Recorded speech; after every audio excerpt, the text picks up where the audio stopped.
Hi, welcome to Polyphonic Press. I'm Jeremy Boyd, and today I'm going to be reviewing the new album by Billie Joe Armstrong and Norah Jones, entitled Foreverly. Here we go.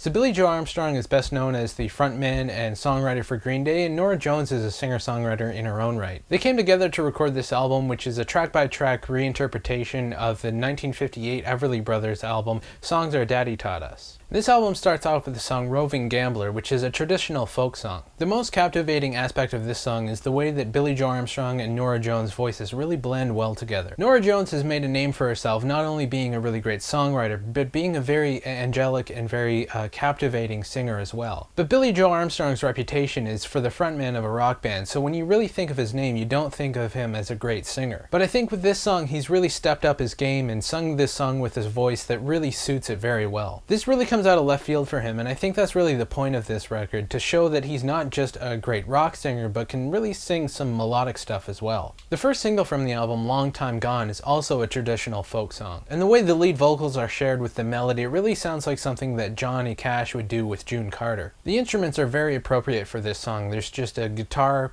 piano, bass, and the drummer is playing really lightly with just brushes. The music is very subtle and doesn't get in the way of the vocals, it just works to support them. Although this is an old song, the vocal performance really sounds very fresh and new, and they managed to sing it in a way that it sort of gets behind the sentiment of the song. They didn't just sing the song, but they also understood the power of the emotion behind the lyrics. That's really not something that a lot of singers really consider, so it was nice to see that they kind of adopted that attitude towards it in the beginning. The song Down in the Willow Garden is an old murder ballad that was written in the 1920s but popularized by Charlie Monroe in 1947. This version is a little slower and a little more melodic, so they did a little bit of a reinterpretation of the whole thing. But I think the way they do it is still respectful to the original. They didn't really try to change it too much.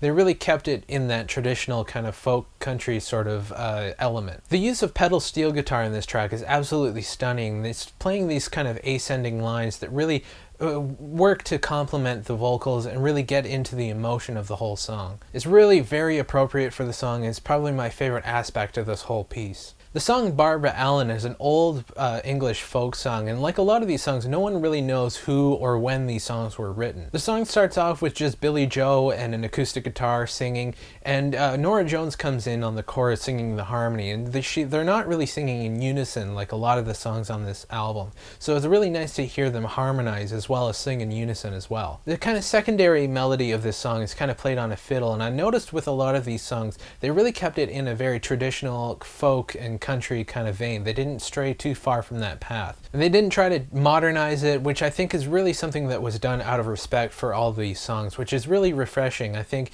a lot of the times people take old songs and they try to update them, and it just doesn't work. So what I think they pulled off really well is keeping the old traditions of these songs, but still putting them in a context that's in the 21st century. The song I'm Here to Get My Baby Out of Jail is Norah Jones' turn to take lead vocals, and I think she absolutely kills it here. All you hear in terms of music is the banjo and the bass playing root notes, and the drum is kind of really playing softly with just brushes. This is probably my favorite song on the album just because of the vocal performance. It's so raw and so real, and she really captures the mood and the spirit behind this song. And with her vocals, she didn't get overly sentimental with it either. I think she kept it very appropriate and kept it very real. The album ends with the song Put My Little Shoes Away, which is actually the only song on the album that's credited to Don and Phil Everly as songwriters, although the skeleton of the song existed before they recorded it. It's a slow kind of ballad with just Billie Joe and Norah Jones singing alone with a piano, and it's pretty close to the Everly Brothers version, although they recorded it with an acoustic guitar rather than the piano. I think this song, like all of the songs on this record, really show a different side to Norah Jones and Billie Joe Armstrong, but they're not doing it for any sort of